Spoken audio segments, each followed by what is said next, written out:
Bom dia, bom dia, bom dia! Graça e a paz do Senhor Jesus, sejam todos bem-vindos. Espero que agora nós estejamos conectados e você esteja me ouvindo em alto e bom som. Espero o teu feedback para me dizer se está me ouvindo agora perfeitamente. Bom dia, a graça e a paz do Senhor Jesus seja sobre a tua vida em todo o tempo. Que bom saber que você está ouvindo a minha voz. Já estava com saudade da minha voz. Eu mandei abraço para todo mundo aí, falei o nome de todo mundo aí. Todo mundo já me ouviu agora, falando bom dia, bom dia. Que a graça e a paz do Senhor seja sobre a sua vida, gente. Estamos conectados aqui, estamos subindo, a nossa audiência está crescendo, avançando. E hoje nós voltamos ao estudo sistematizado do livro de Provérbios.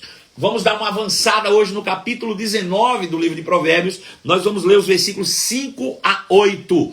Versículos 5 a 8 do capítulo 19 do livro de Provérbios, que diz assim: a falsa testemunha não fica impune, e os que proferem mentira não escapam.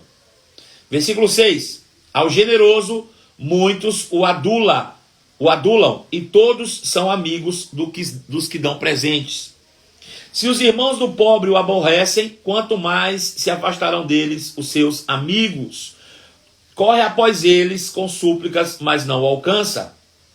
Versículo 8 diz: os que adquirem entendimento amam a sua alma, os que conservam a inteligência acham o bem. Provérbios capítulo 19, versos 5 a 8. E eu começava essa live dizendo o seguinte: que a falta de identidade dos seres humanos, a falta de identidade, a falta de autoconhecimento, a falta de uma autoimagem bem definida, bem concisa, com base no seu Criador, faz com que os seres humanos tenham comportamentos, infelizmente, muitas vezes até mesmo animalescos. Você concorda comigo com essa afirmativa?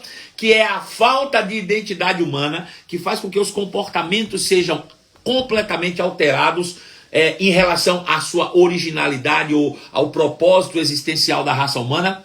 Então veja, a falta de identidade acaba levando as pessoas a cometerem atos animalescos muitas vezes, né?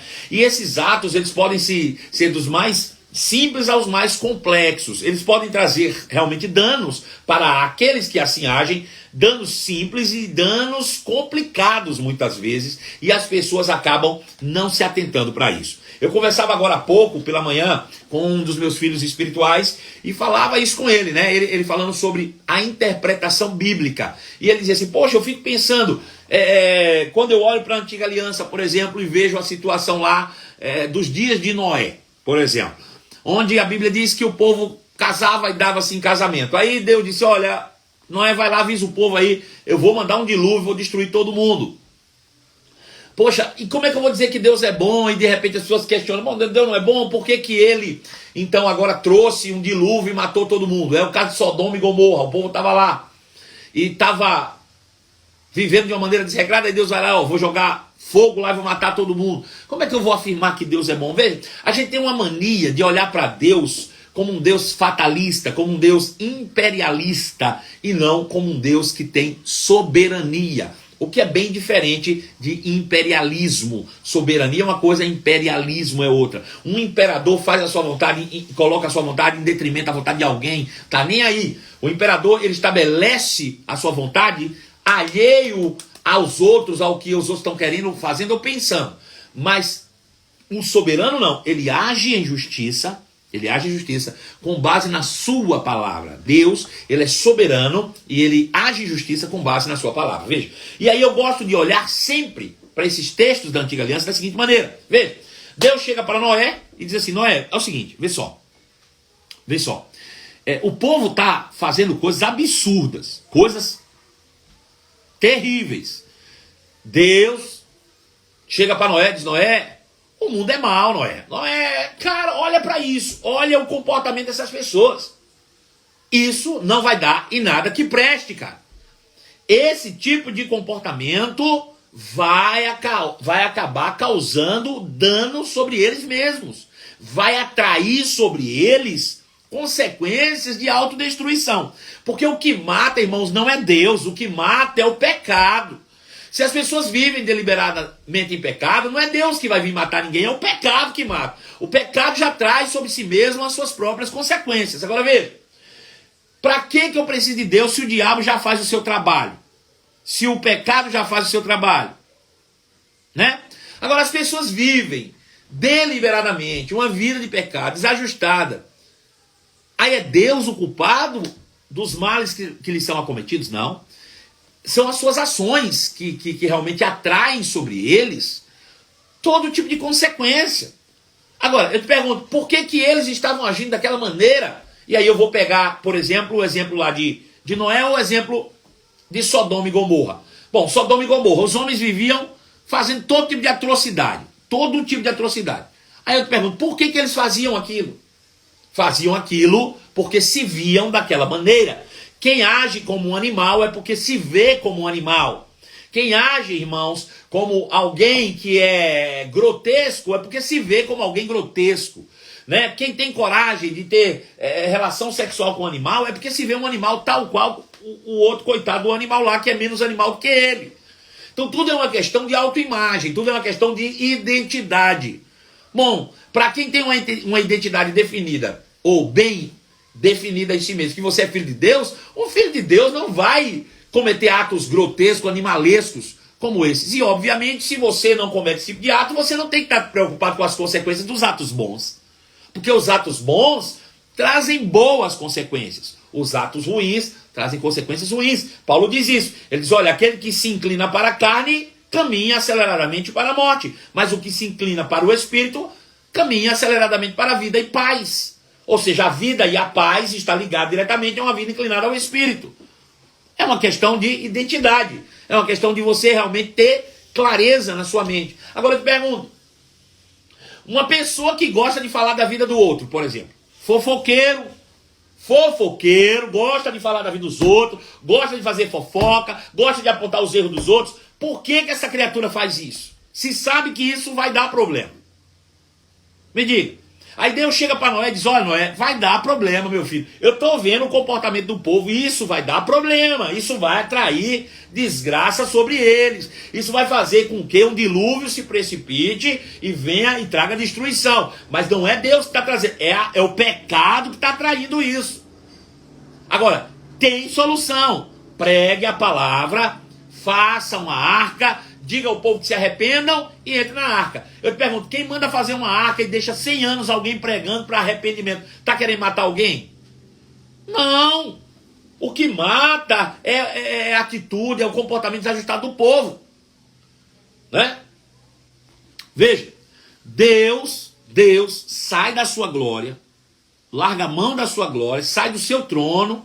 Ele era Deus, ele sai do seu trono, ele desce do céu, ele decide ser gerado no ventre de uma menina, ele cresce no bucho de uma menina, ele nasce por vias naturais, ele foi parido, ele foi amamentado no seio, né? Fez cocô na calça, foi alimentado. Deus, estou falando de Deus. Deus passa por essa humilhação toda para se tornar ser humano, para se identificar conosco, para se tornar semelhante a nós. Aí, quando chega aos 30 anos, que poderia se tornar rei porque não tinha pecado, decide assumir o meu e o teu pecado. Vai para uma cruz inocente, desce ao inferno para assumir o meu e o teu pecado. Aí ressuscita ao terceiro dia e diz, olha, vocês estão todos perdoados. Todos perdoados, estão todo mundo perdoado. Passei por cima do pecado, você esquece. Esquece, olha, não tem mais nada, esquece, está perdoado. Aí você, graças a Deus, aceita Jesus, nasce de novo. Aí você peca, erra, e você acha que Deus vai vir te matar. Depois do que ele passou para te salvar, ele vai vir te matar. Depois de tudo que Deus passou de humilhação para te trazer para perto, você acha que ele vai vir agora trazer castigo para você que é filho. Mas pastor, se eu quero dizer que o pecado não tem consequência, é claro que tem. O pecado é que tem consequência e não Deus. Se você continuar pecando, o pecado continua sendo pecado. Se você continuar pecando, você vai morrer. Se você continuar no pecado, você vai para a morte. Não é Deus que vai te matar, não. É o pecado que está te matando. As pessoas têm mania de botar em Deus a culpa. Deus não tem nada a ver com isso.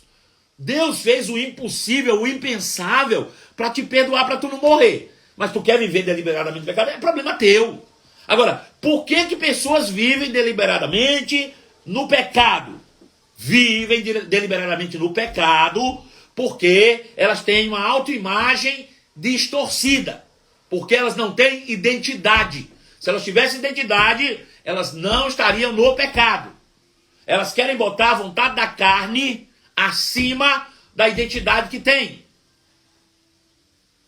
Então o que é que precisamos fazer? Reforçar todos os dias a nossa identidade.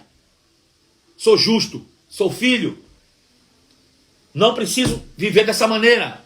Então quanto mais uma identidade definida na tua mente, sobre quem você é, menos você vai errar. Ou melhor, você vai andar exatamente de acordo com a identidade que você tem, ué. Né? Você anda exatamente ao nível de identidade que você tem.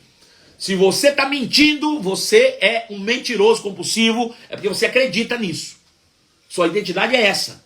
Mude a identidade e você muda o comportamento. Descubra quem você é de fato e você vai mudar o seu comportamento. É isso que, de fato, a gente vê com clareza na palavra de Deus. A Bíblia diz, não vos conformeis com este século. Não vos conformeis, mas transformai-vos por meio da renovação da mente. Mudar a forma de pensar te transforma. Né? Você é aquilo que você acredita ser. Você faz o que acredita que você é. É simples assim. Aleluia. Então eu preciso ter uma noção clara sobre identidade. A falta de identidade leva os homens a atos desprezíveis.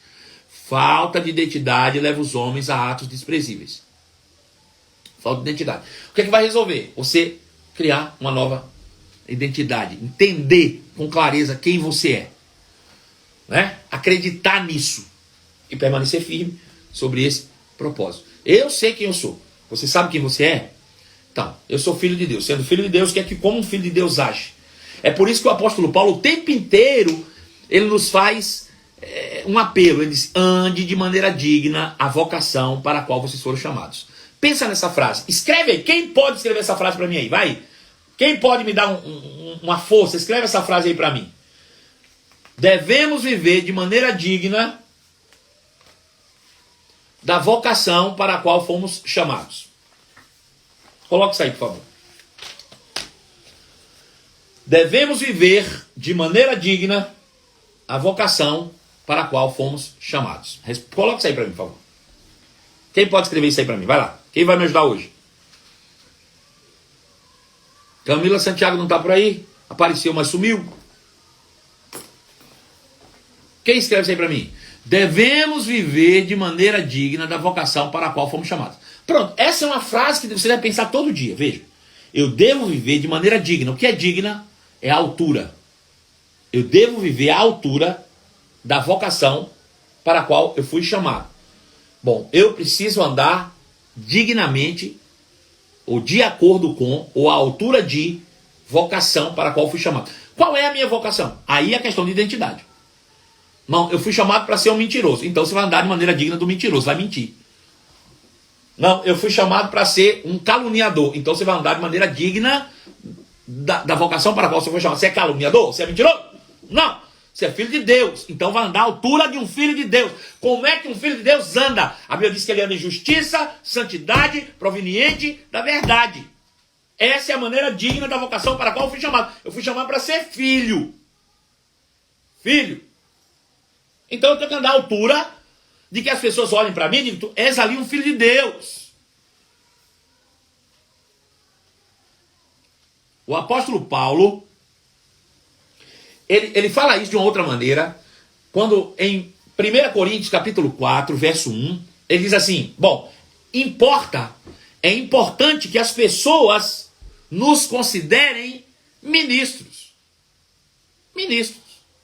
Dispenseiros dos mistérios de Deus. Importa que as pessoas nos considerem ministros de Cristo, dispenseiros dos mistérios de Deus. O que quer dizer com isso? É importante que as pessoas olhem para nós e a gente esteja andando à altura dessa verdade. Eis ali, rapaz, um ministro. A palavra ministro é servo. Olha um servo de Deus ali. Quando as pessoas olham para nós, quando as pessoas lembram de nós, quando as pessoas se reúnem e o nosso nome surge, eles nos lembram com que característica? Tenta pensar isso sobre você.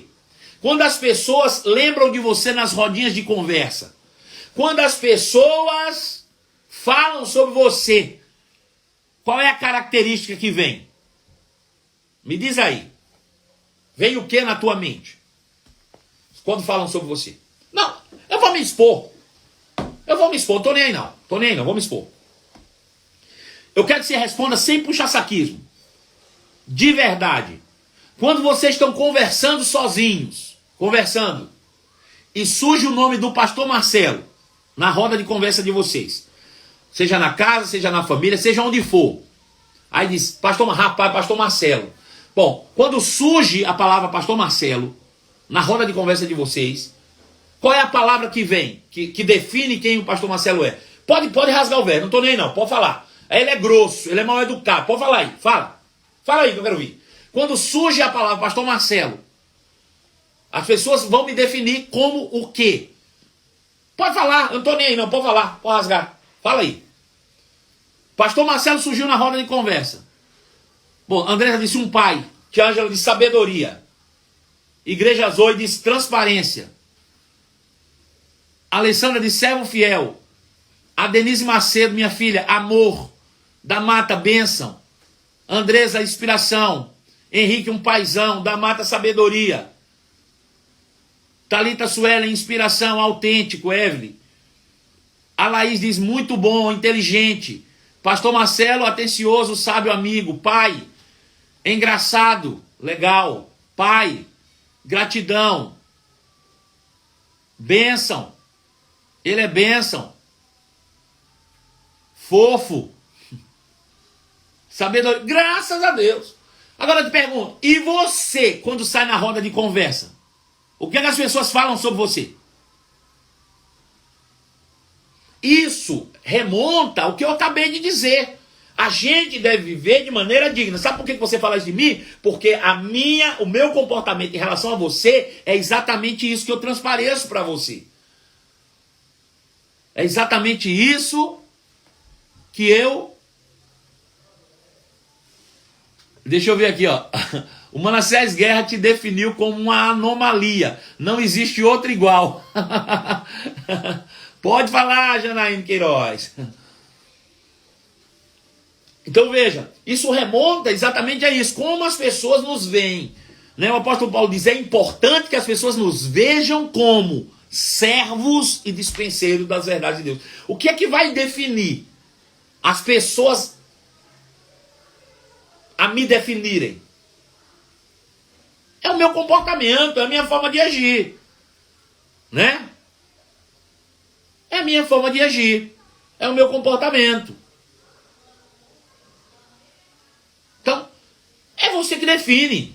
Isso parte de algo chamado identidade. E dentro do aspecto da identidade, autenticidade.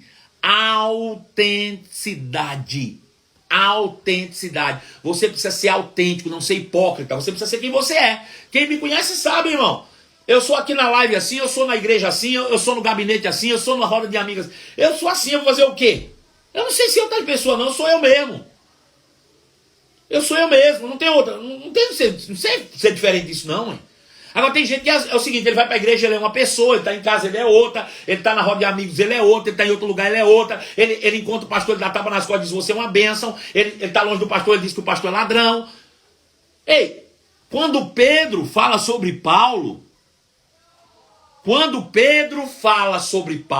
eu conheço mais sobre Pedro do que sobre Paulo. Quando Pedro fala sobre Paulo, eu conheço mais sobre Pedro do que sobre Paulo. A questão, irmão, não é o que os outros são, é o que você é. Tudo isso é uma questão de identidade e autenticidade. Identidade e autenticidade. Se você é uma pessoa que, vez por outra, está metido em fofoca, em confusão, analise a sua identidade. Você está com um problema de caráter.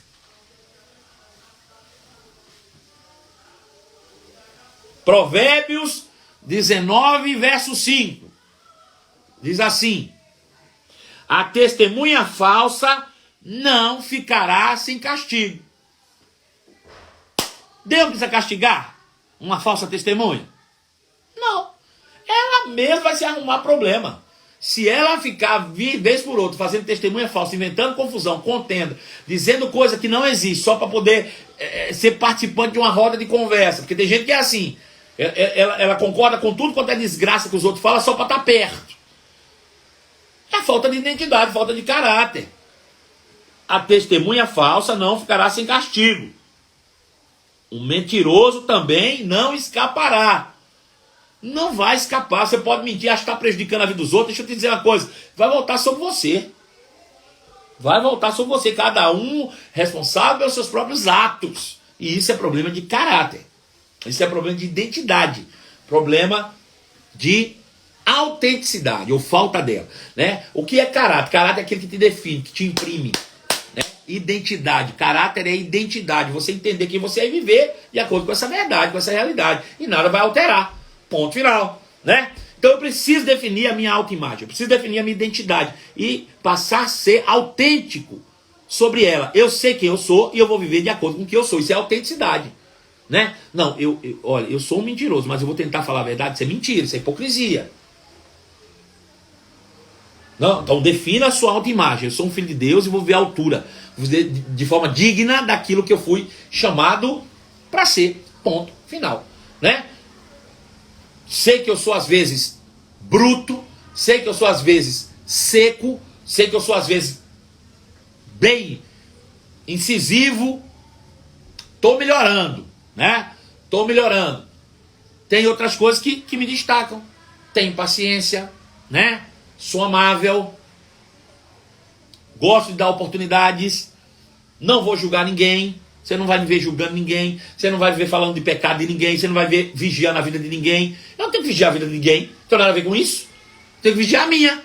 Ué, vigiar as vidas dos outros. Não, você viu o que fulano fez? Eu não, ué, vi não. Por que você não viu? Porque eu estava preocupado demais com a minha vida. Né? Você viu o pecado de fulano? Não, cara. Eu estava ocupado demais cuidando para não cair nos meus pecados. Então, não tenho tempo para olhar pecado de ninguém, não. Tenho tempo de olhar a vida de ninguém, não. Vou olhar a minha. É a minha. Versículo de número 6. Muitos buscam o favor de quem governa. Todos querem ser amigos daquele que dá presente. Irmão, em volta de gente generosa, tá assim, ó. De gente. Assim. Todo mundo quer ficar perto. O problema disso é só o seguinte. É que quando as pessoas ficam perto de quem é generoso e dá presente, eles não têm coragem de falar as verdades. E aí roubam das pessoas a oportunidade do crescimento. Aí, em volta das pessoas que gostam de dar presente, muito tá assim de bajulador. Sim. Aí você vai ver vez por outra as pessoas se decepcionando. Então, veja, quem é generoso, quem gosta de dar presente, precisa fazê-lo com base na sua própria identidade. Eu sou generoso, eu ando à altura, de forma digna da vocação para a qual fui chamado. Eu sou generoso. Então, o generoso dá um presente para fulano, mas o fulano lá que ela deu um presente é um safado, é um bicho tosco, é uma encrenca. E aí, apronta com a pessoa que deu presente. O problema é dele. É dele, não seu. Você dá presente, não porque o outro faz algo bom por você ou vai ser grato pelo seu presente. Você dá porque você é generoso. É uma questão de autenticidade, é uma questão de caráter. Eu entendo que eu sou generoso e eu vou dar presente. Agora, se as pessoas fingirem para poder ganhar, o problema é delas. Cada um vai receber de acordo com sua identidade. Cada um vai receber de acordo com a autenticidade ou a maneira digna que ele viver na sua vocação. Entendeu o que eu estou dizendo? Então é muito comum isso, mas eu não posso me deixar pela crise de identidade do outro. Não, eu tenho que agir de acordo com a minha identidade. Se até os parentes, verso 7, se até os parentes do pobre o desprezam, se até os parentes dos pobres o desprezam, quanto mais seus amigos o evitarão. Ainda que o pobre suplique, eles todos o abandonam. Esse versículo é pesado demais. Pesado demais. Versículo pesado. Até os parentes do pobre o desprezam, né? O que a Bíblia chamaria de pobreza aqui? Vamos lá. Vamos ver aqui. Versículo 7. Pobre. Ser pobre, ter falta, não ter. Ser pobre, estar necessitado ou faminto. A gente muitas vezes usa o pobre como válvula de escape da nossa consciência pesada, né? Quando a gente está com a consciência pesada, a gente quer ajudar os pobres. Mas muitos de nós nem atentamos para aqueles que estão à nossa volta. Até mesmo nossos parentes, muitas vezes, né? A gente precisa tomar cuidado para que a nossa ação em relação aos pobres não maqueie outras motivações. É isso que eu queria dizer. Deixa eu dar um exemplo claro disso. A Bíblia diz que um dia Jesus chegou na casa de Lázaro, seu amigo, e chegando lá se assentou-se na mesa com os demais, e então Maria pegou um vaso de alabastro que ela tinha guardado, era dela, suas economias, que hoje deveria valer algo em torno de 10 mil reais, vamos botar aí. Mas era dela. Foi Maria que trabalhou, foi Maria que juntou, foi Maria que comprou alabastro. Ninguém tem nada a ver com isso. Era da Maria. Era da Maria. E Maria foi lá, pegou o vaso de alabastro, derramou aos pés de Jesus, enxugou-lhes com o cabelo. E aí, Judas disse: mas rapaz, que desperdício isso, hein? Pelo amor de Deus, rapaz. Por que não vendeu esse negócio e deu dinheiro aos pobres? Veja que coisa. Primeiro, o dinheiro não era dele. Para que ele estava falando do dinheiro dos outros? Porque ele não tinha identidade, ele era ladrão. Ele era ladrão. Estava de olho no dinheiro dos outros. É engraçado, porque o avarento, ele não olha para o que ele faz, porque ele não faz nada. Mas ele vive o tempo todo criticando quem faz. Rapaz, tem gente que é bobo, dá dinheiro para os outros. Ei, cuida do teu dinheiro, avarento. Deixa os outros cuidar do dele. E aí, João diz que ele não falou isso porque ele tinha cuidado com os pobres, não. Falou isso porque ele era ladrão.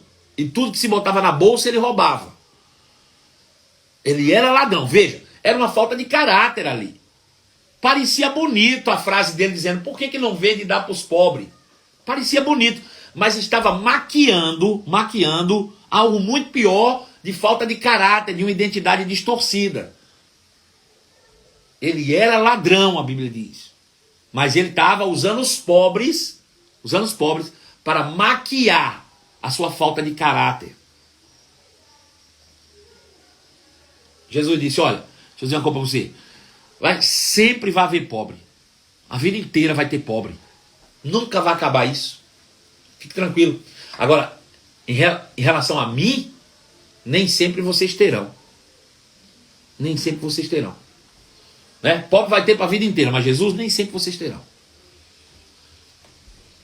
Então a gente tem que tomar cuidado com isso.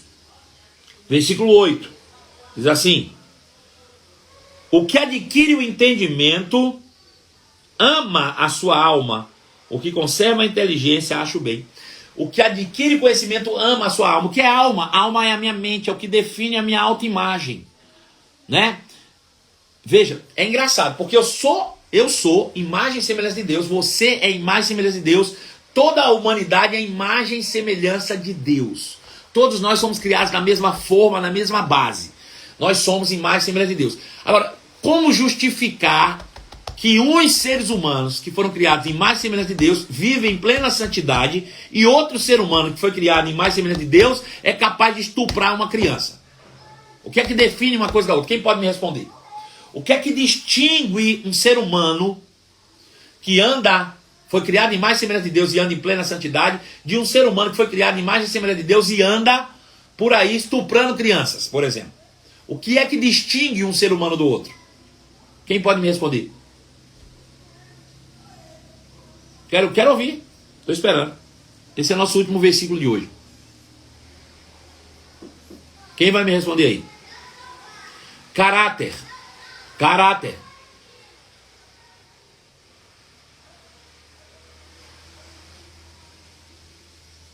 Identidade distorcida. Metanoia, a mudança de mente, o seu caráter. Falta de autoconhecimento e de caráter. Quem é nascido de novo e sabe sua identidade em Cristo. Falta de identidade. Pronto. Agora eu te pergunto. Ambos não são criados em mais semelhança de Deus? São. Aonde? Dentro do Espírito. E aonde é que esse caráter é formado? Aonde é que essa identidade, o caráter e a identidade, tudo que vocês falaram é a mesma coisa. Identidade, caráter, renovação da mente. Onde é que isso é feito? Aqui, ó. Assim como o homem se vê, assim ele é.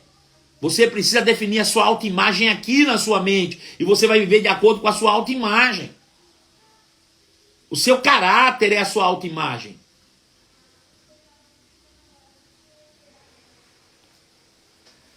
Então é aqui, ó. Na mente. Por isso você precisa ler a Bíblia. Por isso você tem que ler e entender o que Jesus fez.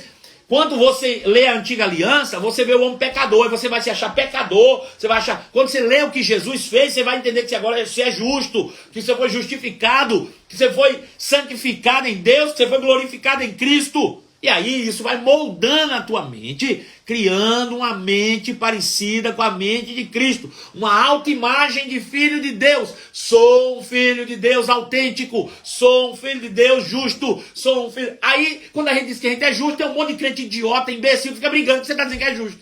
Ei, quando eu digo que eu sou justo, é uma autoimagem de filho. Qual é o filho de Deus que é pecador?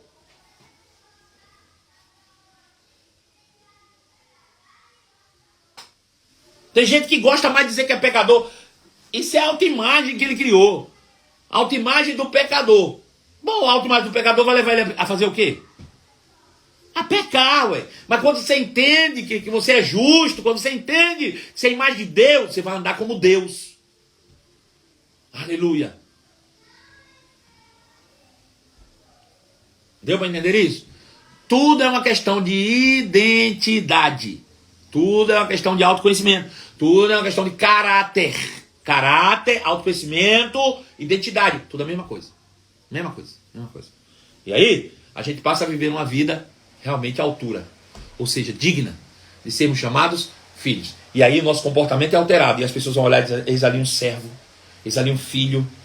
Eis ali alguém realmente que está vivendo de maneira digna. Olha lá. Aí quando seu nome cai nas rodinhas de conversa, as pessoas dizem, uma bênção. Fulano, rapaz, uma bênção. Fulano, mas já pensou, cai no teu nome na rodinha de conversa. Fulano, arrogante. Fulano, ixi, mentiroso. Fulano, rapaz, aquilo é uma praga. Não, gente. A gente precisa ver, o povo é fofoqueiro.